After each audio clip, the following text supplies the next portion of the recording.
She was the villain.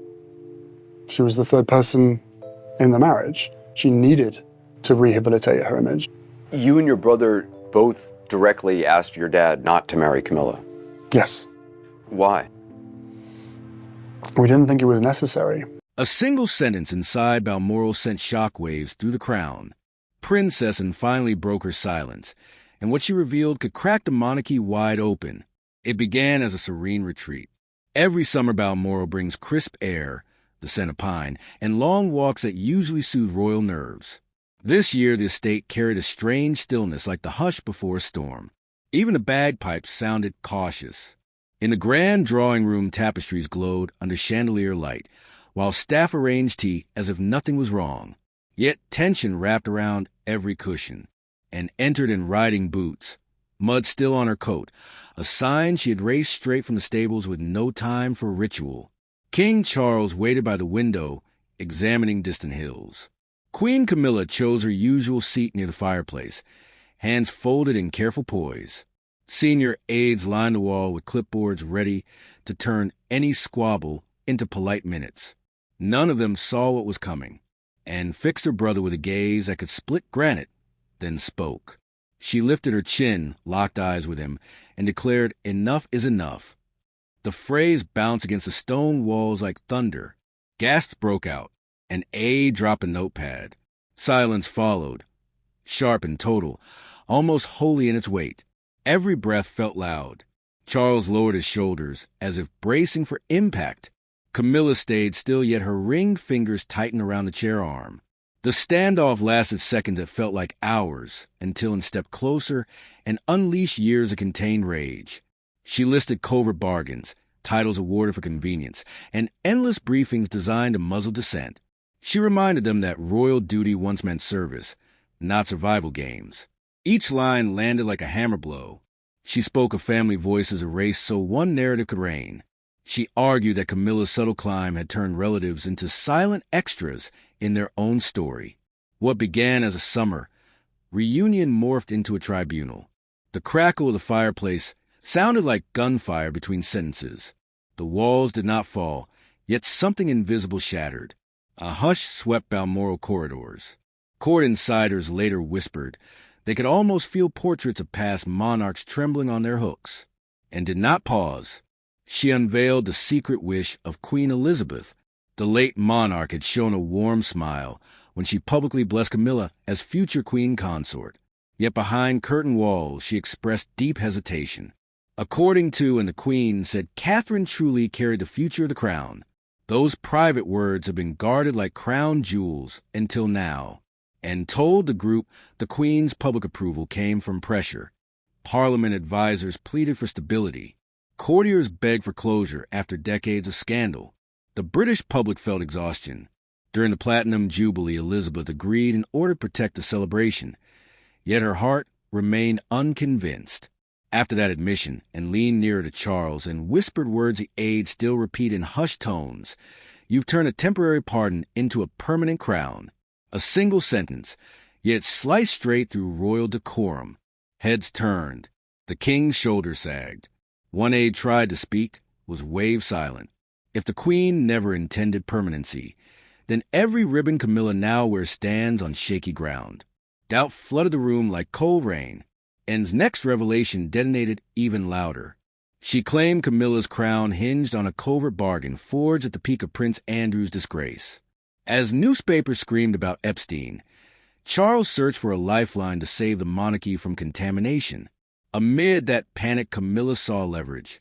Insiders say Charles promised his mother that he would remove Andrew from public life, revoke his titles, and banish him from the center stage if Camilla could secure the crown.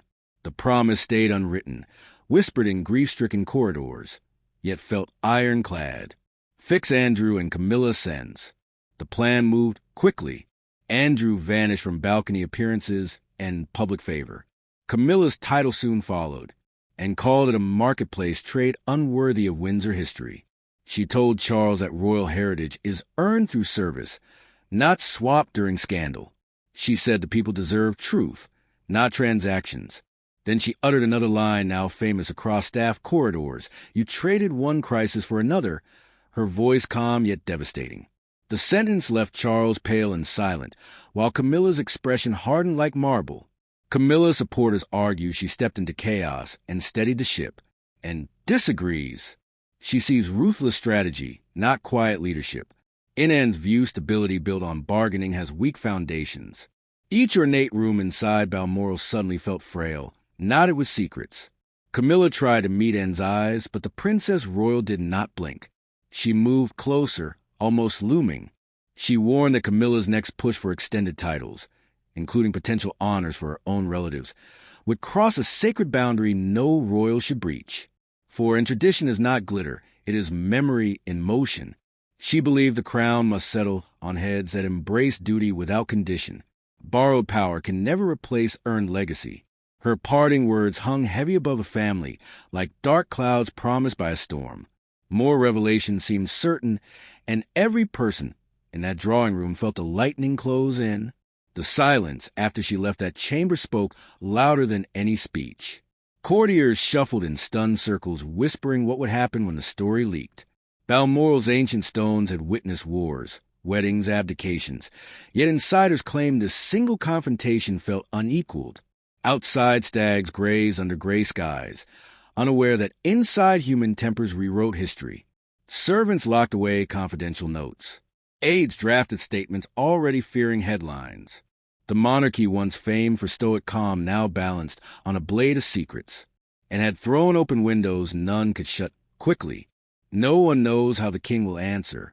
No one knows how Camilla will counter. One truth remains.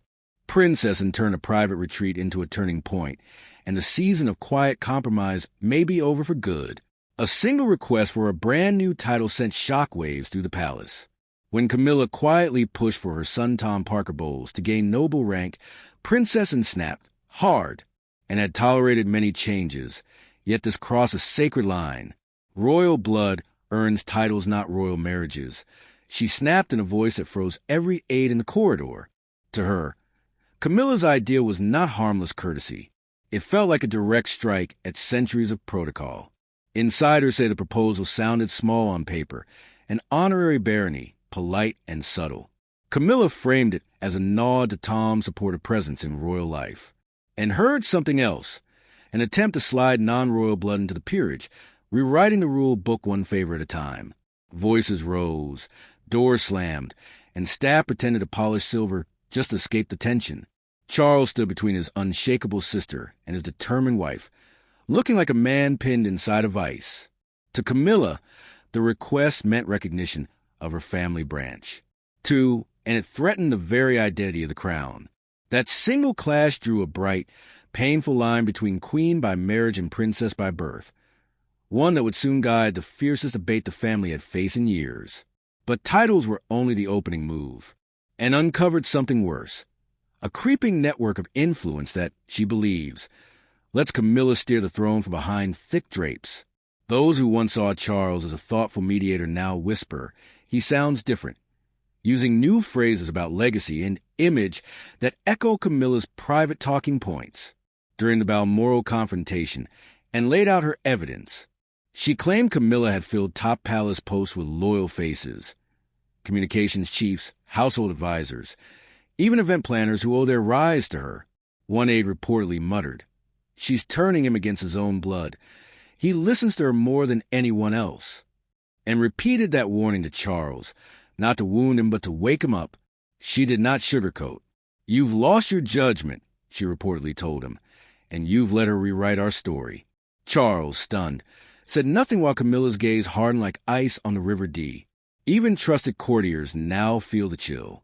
They note speeches that drift from grounded duty into reactive spin, moments where distance grows between Charles and William, pauses where Camilla's whisper seems to guide the next sentence, and refuses to surrender. She believes the true battle is not over a title or a speech. It is over memory itself. Deep inside Windsor Castle sits the royal archives, a labyrinth meant to guard the crown's most delicate secrets. Yeton says those shelves have been quietly rearranged for Camilla's sake. In Balmoral's echoing hall, she revealed a disturbing discovery. Private letters between Princess Diana and senior royals, documents brimming with her raw worries, her distrust of certain aides, and her early fears about Camilla's closeness to Charles, had been moved, renumbered, and sealed away. Descriptions were rewritten. Access, even for senior family, was blocked without explanation, and accused the palace of an unforgivable act. Truth erasure. One staffer, trembling under anonymity, admitted, "It's no secret Camilla's team worked non-stop to brighten her image, but hiding Diana's voice, that crosses a line." And these hidden letters proved her greatest fear. If Diana's pain can be boxed up, what else can vanish? She sees a pattern. A quiet plan to recast Camilla not as the woman who rocked the monarchy, but as the gentle caretaker who saved it. Yet the shadow of Diana has not dimmed. It stretches longer with each sealed box. Old wounds reopen, and Anne's mind races back to the 1970s, to the first spark of rivalry the tabloids barely mentioned. Back then, Anne enjoyed a discreet romance with Andrew Parker Bowles. They shared polo grounds, army dinners, and easy laughter. Enter Camilla Shand. She circulated through the same parties, laughed at the same jokes, and within months the triangle cracked. Anne's romance ended in sudden silence. Camilla married Andrew, then later wove herself into Charles's life, and eventually the crown itself, and never forgot the pattern she witnessed: charm, patience, and a silent climb to power, while other royals accepted Camilla's growing role and stayed cordial yet distant, always formal, never warm. Duty guided Anne's life. Strategy seemed to guide Camilla's. It felt like everything she stood for was being undone by one woman, recalled one aide. Camilla, in Anne's eyes, did not just take an ex-boyfriend. She took a place in royal history, one step at a time. Even Camilla's crowning moment in 2005 carried a hidden protest. Tradition insists senior royal women must curtsy to the wife of the future king. On the day Charles married Camilla, guests watched closely, yet and never bowed. Observers whispered it was personal defiance, but palace veterans hint at a deeper truth. Queen Elizabeth herself cleared Anne from that protocol. 2 retired courtiers later confirmed the Queen's quiet command: no curtsy required, no forced symbolism. It was a private sign of solidarity, whispered through generations. The monarch understood her daughter's grievance. That tiny refusal now echoes louder than ever. As public trust in Camilla falters and old stories resurface, Anne's unbroken stance gains new weight. Each headline about hidden letters or sudden staff shakeups revives the question: who truly steers the ship of state? King Charles or Queen Camilla? And vows the fight is not over. She is determined to safeguard lineage, memory, and the honest record of the crown. She tells close friend the monarchy cannot breathe on a foundation of convenient edits. If truth erodes, the institution follows. Insiders brace for the next collision. Will Charles confront the claims? Will Camilla unveil proof of innocence? Or will further archives emerge, filled with Diana's unheard words, waiting to tip the balance again? One certainty lingers like storm clouds over Balmoral's peaks. The greatest struggle facing the royal family is no longer fought in public balconies or grand processions. It rages in whispered corridors, dusty archives, and the unflinching resolve of Princess Anne, who will not bend 1 inch to a crown she believes was won through compromise. Anne's refusal to curtsy wasn't just about tradition. It was a silent rebellion, a quiet no that echoed through royal history. She didn't just refuse to bow. She refused to surrender. And now, with her voice rising louder than ever, the world is beginning to realize what she's been pushing back against all along, not just Camilla's growing power, but the image crafted to support it. But Anne's not the only one who's been watching closely. Another royal has kept her head down, her smile up, and her eyes wide open. And now, her quiet resistance is being noticed too: Kate Middleton. Let's talk about the quiet rivalry the palace never admits to: Kate versus Camilla, and the hidden battle to become the true people's queen. They exchange polite smiles at royal events. They pose together for photos. But behind those carefully staged moments lies a rivalry that's been simmering for years, ever since Camilla began rising in influence and Kate rose in public favor. While Camilla clawed her way into the monarchy through scandal, headlines, and negotiation, Kate did the opposite. She didn't demand attention. She earned admiration. Her loyalty, calm and silence in the face of chaos made her beloved. Even Queen Elizabeth reportedly once said, "Catherine carries the spirit of the monarchy." Camilla carries its baggage. And that quote says everything. According to royal insiders, Camilla has long struggled with Kate's popularity. At one point, she even dismissed her as a common girl playing dress-up. But Kate didn't need spin. She didn't chase titles. She didn't make backdoor deals. She showed up, served, and gained the nation's heart. Public opinion backs it. Poll after poll places Kate among the most trusted and adored royals, second only to the late Queen Elizabeth. Meanwhile, Camilla continues to divide the public. And the contrast is impossible to ignore. Kate represents the monarchy's future. Camilla represents a compromise. And in this royal game, that difference matters now more than ever, because Kate is battling illness while still carrying her duties with grace. And Camilla? She's under more scrutiny than ever. The comparison is writing itself. And what about William? His opinion of Camilla has never been a mystery. While he may remain courteous in public, behind palace doors his feelings are far colder. Cold eyes behind closed doors. To the world, they may look cordial, but insiders say the relationship between Prince William and Queen Camilla has always been distant and rooted in pain, and says it goes back to the beginning, long before Charles and Camilla ever married. Both William and Harry had begged their father, "Please don't marry her." They remembered the tabloid headlines, the phone calls, the heartbreak their mother suffered. And even after Diana was gone and Camilla's public role increased, William never truly embraced her.